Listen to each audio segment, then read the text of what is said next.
Hello guys, আজকের এই ভিডিওতে আমাদের কাছে আছে হচ্ছে কি একটা স্প্রাইট কোল্ড ড্রিঙ্ক। এই স্প্রাইট কোল্ড ড্রিঙ্কটাকে যদি 3 ঘন্টার জন্য ফ্রিজের ভিতরে রাখি তাহলে খুব সুন্দর একটা ম্যাজিক এক্সপেরিমেন্ট হবে।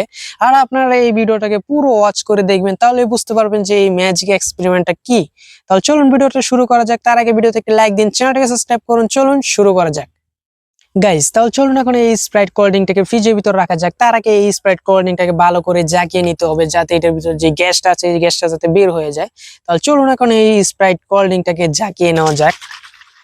গাইস, এটাকে ভালো করে জাকিয়ে নিতে হবে, যাতে এটার ভিতর যে গ্যাসটা আছে এই গ্যাসটা আছে বের হয়ে যায়।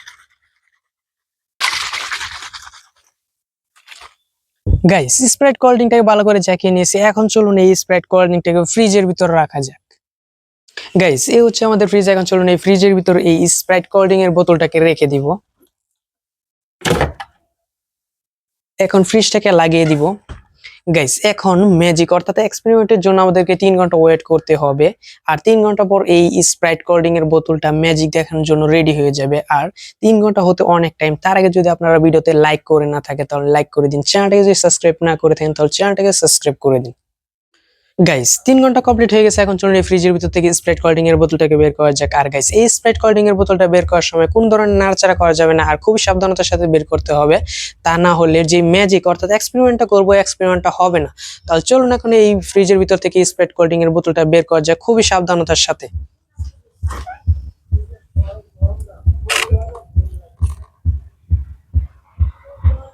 গাইস, ফ্রিজটাকে বন্ধ করে দিব।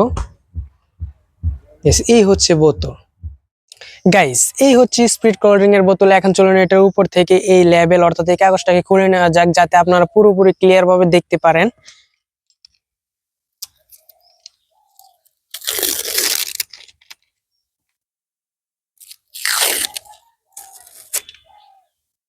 গাইস, লেবেলটাকে খুলে নিয়েছি। এখন চলুন এটার যে ঢাকনাটা আছে অর্থাৎ এই ছাপাটা খুলে নেওয়া যাক।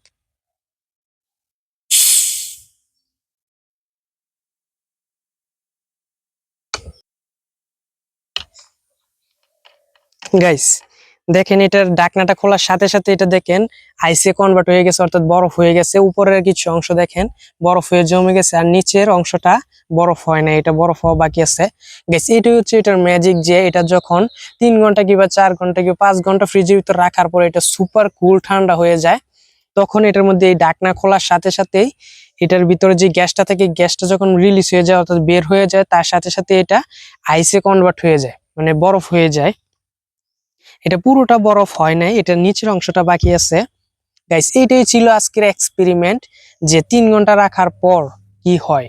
গাইস, এখন দেখেন এই হচ্ছে একটা বাটি। এই বাটির মধ্যে দেখেন 2টা বরফের টুকরা আছে। এখন চলুন এই স্প্রিট কোল্ড ড্রিঙ্ক এর বোতলতে কিছুটা স্প্রিট কোল্ড ড্রিঙ্ক এই বরফের মধ্যে ঢেলে দেখা যাক যে এটা বরফে কনভার্ট হয় কিনা।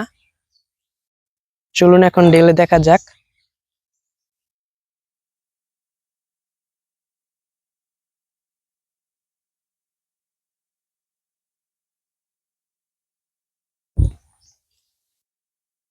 গাইস, এটা কিন্তু বরফ হয় নাই, কারণ হচ্ছে এটার যে সুপার কুল ঠান্ডাটা ছিল ওইটা শেষ।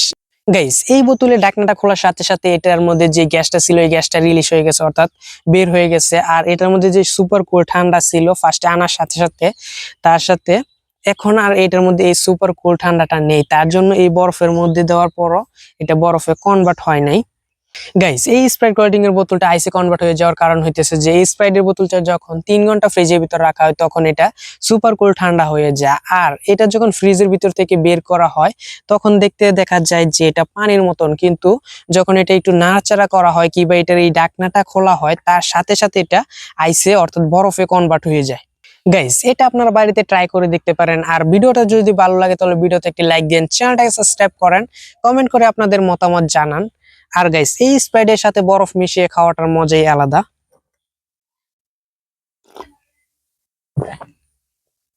গাইস, খুবই ঠান্ডা।